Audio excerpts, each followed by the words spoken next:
plays. We haven't seen Ravenous since Saltface in the Yomi days, actually, in the earlier days, and that's like 2015. Yeah, and in the later days, we saw Mary Luna using it a lot as well, but it was really towards the end of the game. We didn't get to see her travel too much either.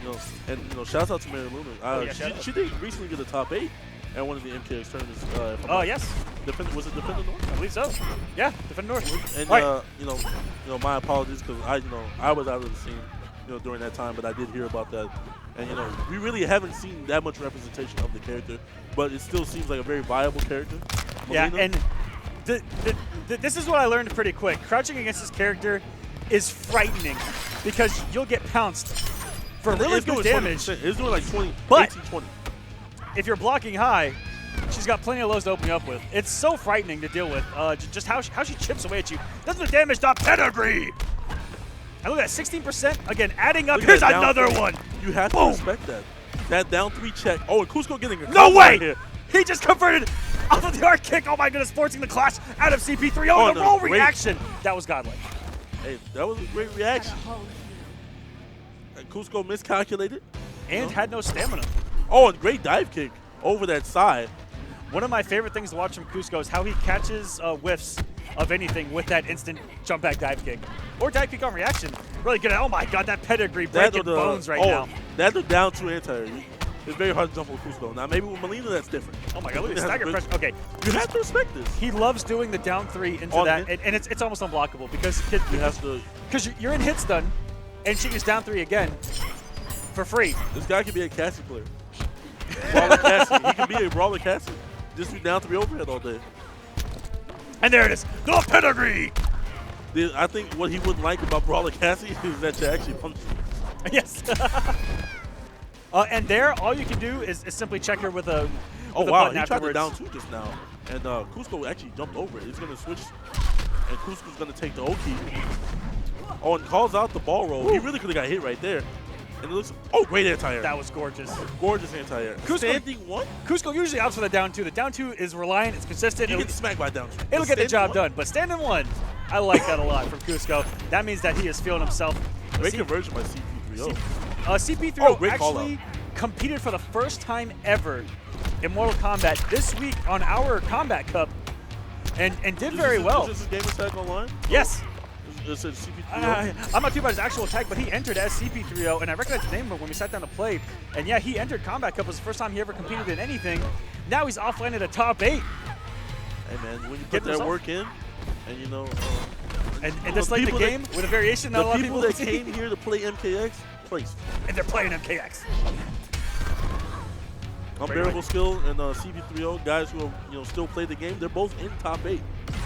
Oh man, what a reset, but what a block by CP3-0. And he got it before the wager, or the breaker with that down 2. So smart. Cusco, that was clutch. My bad, got a little hype for myself. That, it's like family to me. Watching Cusco play all the time. Playing him every week when the game was alive. Imagine this as my grand finals every week. Yep, and this is veteran versus someone brand spanking new. So are the nerves going to get to him? CP3-0, where's he going to hold up? He's made it this far. Yeah. So he beat me, which isn't saying anything, but I'm sure everyone else he beat was of relevance. You're a veteran. I've been around. You're a veteran. So this is, this means something to him. All right, going in to game number 2. Trying to catch that dive kick off guard again. He's trying. Cusco really stealing that game number 1. I wonder if Borrow would have punished that dive kick. Oh my! Definitely getting caught off guard by the mix. So sometimes you get caught fuzzying and get clipped by that overhead because it's so slow. Like it's too slow. Like you look at it, you're like, oh no. Yep. And he's got to hold this O-key, and Sonya just really accepts. Covert Ops was annoying to deal with at times because it just felt like you had no answer. She was all over you. You had to hold the mix. And same with Molina, not necessarily Ravenous, but once Molina was in, she was in. Yeah. So it's real, I guess real weird to see this matchup where both of these characters, once one gets in, it's in. Once the other gets in, that's it. Ooh. But if you guys don't know at home what Covert Ops Sonya Blade is all about, she's all about getting in your face with military stance. That Pedigree hurt my soul. That crunch. And that's death. So that's 16% to 20% back-to-back. Just like that, 36%. That's a huge B&B, and you don't even know what's happening to you. She literally eats your health away. This ravenous woman right here. But mentioning covert ops, if you guys look at this game plan, cancels there into the military stance. The military stance, you have to lab that thing in and out. What are her options off of it? What are your options to do? You have to know the gaps. Yeah, these are the options. There's a gap if she goes for grab or overhead.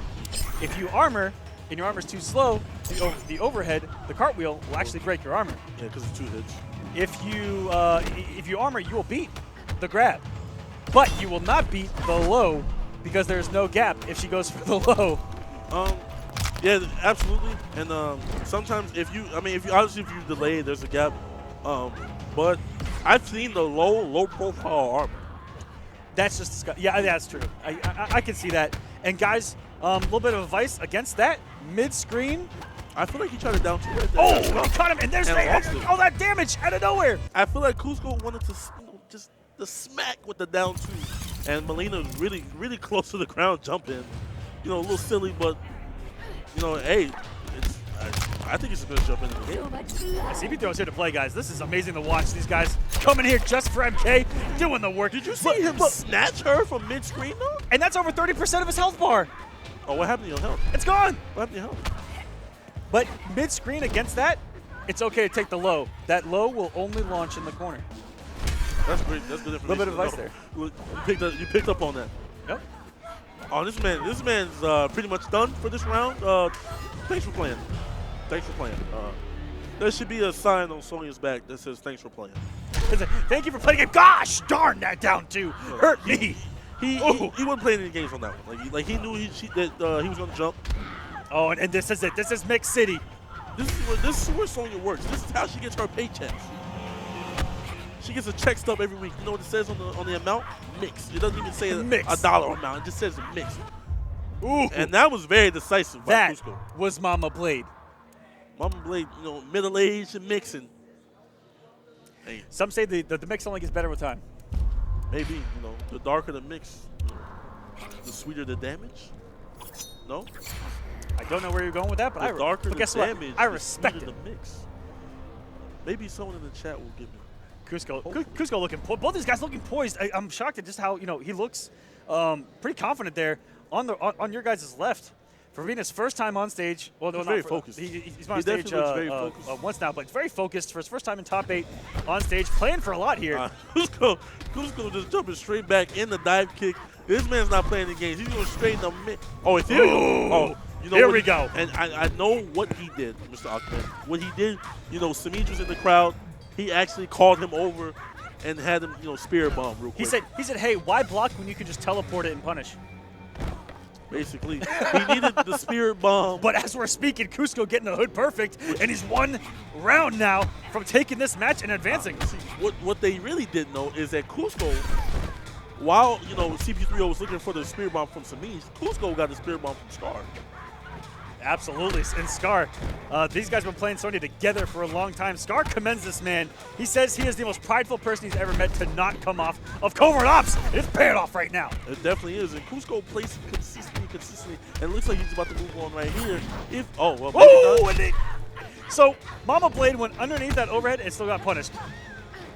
Whereas that jump whiff, that's going to cost him. That's going to cost him. And I'm not sure if this kills. With the EX leg grab, this should kill the added damage, and that's going to do it. Cusco advancing in loser's side.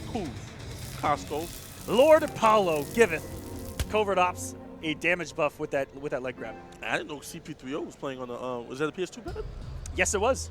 Old school right there. Old school. Those are the Mortal Kombat 9 days. You can't go wrong with the PS2 pad. It's reliable. I really love the triggers. Solid. The triggers and just the buttons. Everything just feels right with the PS2 pad. I've gone through about 40 D-pads in my lifetime when it comes to the PS2 pad. And you know what? When you grab someone's pad and you move your thumb around the D-pad, it's like butter. That's when you know that a D-pad has been used.